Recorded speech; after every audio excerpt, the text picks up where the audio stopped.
नमस्कार दोस्तों, grow with Anjani channel में आपका स्वागत है। दोस्तों, आज का जो टॉपिक है हमारा, एक क्वेश्चन था हमारे कई व्यूअर का, ये क्वेश्चन था, तो आज हम इसी टॉपिक को कवर करेंगे। और दोस्तों, ये टॉपिक आपके लिए बहुत ही महत्वपूर्ण है और आपकी जानकारी के लिए हम ये टॉपिक आज वीडियो में कवर करेंगे।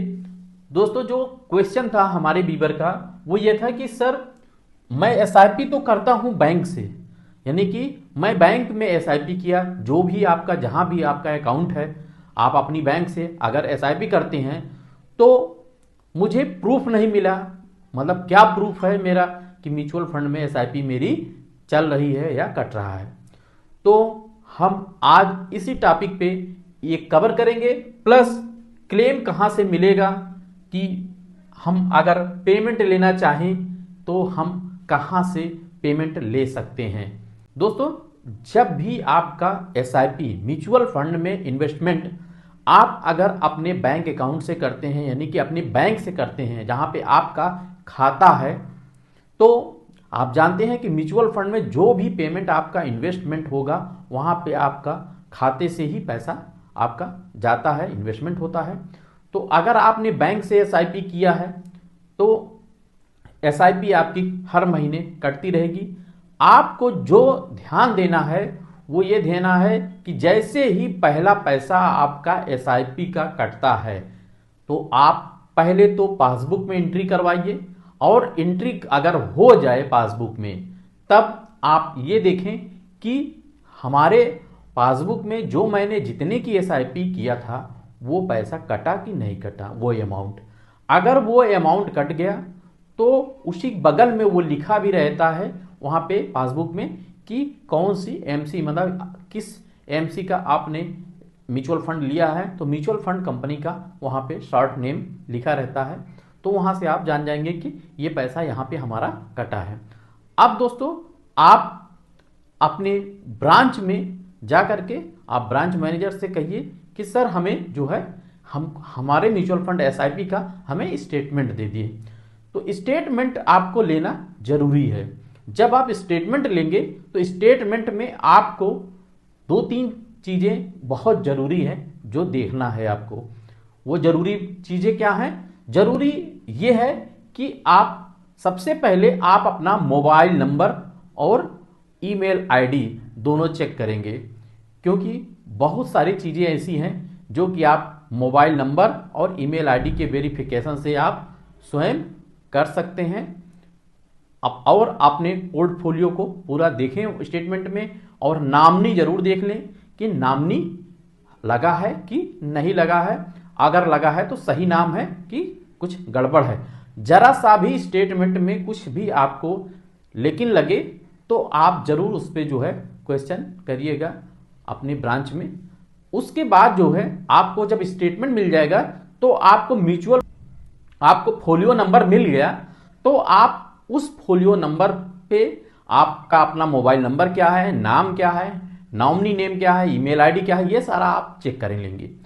और अब स्टेटमेंट जब आपको मिल गया तो आप जिस फंड में इन्वेस्टमेंट कर रहे हैं उसको भी चेक करें कि हमारी कौन सी स्कीम मैंने कहा था और किस स्कीम में हुआ, क्योंकि अक्सर जो है ध्यान से मिस्टेक हो जाता है और जिस स्कीम में आपने कहा था या फॉर्म भरा था वो स्कीम में ना होकर के किसी और स्कीम में अगर चेंज हो गया है उसको भी थोड़ा सा देख लिया जाए।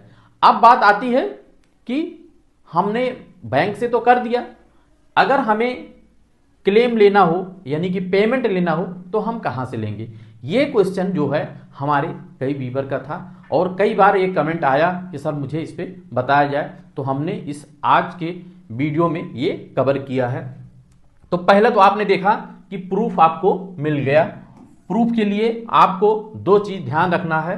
एक तो प्रूफ में आपका जो पासबुक है, पासबुक में एंट्री हो जाता है, और ये एक आपका प्रूफ हो गया, पासबुक में एंट्री हो जाएगा।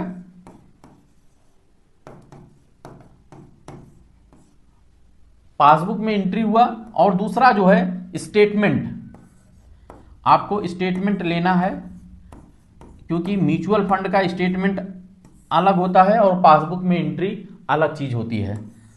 तो आपको पासबुक में जो एंट्री होगी वो सिर्फ आपको ये दिखाएगा कि आपका पैसा कटा है कि नहीं कटा है, लेकिन आपके स्टेटमेंट में वो सारी चीजें होंगी जो mutual fund, SIP mutual fund में जो होनी चाहिए, यानी कि आपका नाम और mobile number, email ID, nominee name, fund name, सारा कुछ वहां रहेगा। तो आप एक बार जरूर चेक करके मिलान जरूर करें।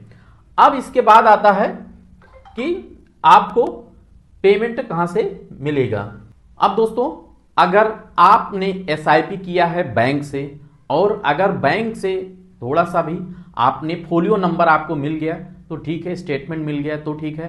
पैसा आपका अगर कट गया, इसके बाद भी जो है बैंक वाले स्टेटमेंट नहीं दे रहे हैं या नहीं मिल पा रहा है किसी कारण से, तो आपको घबराना नहीं है। आपका पैसा कट रहा है, कटने दीजिए। और आप जो है 2-3 जगह से जब भी कभी भी आपको पेमेंट लेना है तो आप 2-3 तरीकों से ले सकते हैं। एक तो पहला तरीका जो है, आप अपने बैंक से ही ले सकते हैं, यानी कि बैंक में आप ब्रांच मैनेजर सर से बोलेंगे तो वहां से आपका बैंक से आपका काम हो जाएगा, ठीक है। और अगर आप थोड़ा सा और आगे बढ़ेंगे तो आपने जिस कंपनी का पे म्यूचुअल फंड लिया है, एसआईपी आपकी चल रही है, एग्जाम्पल के लिए आपको बता दें कि आपने अगर एसबीआई के अकाउंट होल्डर हैं और एसबीआई म्यूचुअल फंड की एएमसी में आपका चल रहा है एसआईपी, तो एसबीआई म्यूचुअल फंड की एएमसी की वेबसाइट पर भी जाकर के आप वहां से भी पेमेंट रिडेम्पशन लगा सकते हैं, पेमेंट मंगा सकते हैं ऑनलाइन। आपको बार बार ब्रांच दौड़ने की जरूरत नहीं होगी। और तीसरा जो आपका होता है आरटीए, जो जिसको बोलते हैं रजिस्ट्रार, कैम्प्स और के फिनटेक ऑफिस होते हैं। आप कैम्प्स और के फिनटेक ऑफिस में भी जा करके आप पैन नंबर जब बताएंगे तो आपको डिटेल वहां से मिल सकता है और वहां से जो है आपका पेमेंट हो जाएगा। दोस्तों, इस तरीके से हमें लगता है आपको अच्छी जानकारी मिली होगी। दोस्तों, ये जो मेरा वीडियो है ये आपके एजुकेशनल पर्पस से ही है। अगर दोस्तों जानकारी अच्छी लगी होगी तो एक लाइक जरूर करिएगा, हमारे वीडियो को ज़्यादा से ज़्यादा शेयर करिएगा और हमारे चैनल को सब्सक्राइब कर सपोर्ट करिएगा। दोस्तों, अगर कोई भी म्यूचुअल फंड से संबंधित आपका क्वेश्चन है तो आप हमारे इस मोबाइल नंबर पर कमेंट कर सकते हैं। 8081636166 मेरा मोबाइल नंबर है। और वीडियो अगर अच्छा लगे, आपको अगर अच्छी जानकारी मिली होगी तो सर जरूर एक लाइक करिएगा और हमारे चैनल को सब्सक्राइब कर हमें सपोर्ट करिएगा। थैंक यू सो मच दोस्तों। जय हिंद, जय भारत।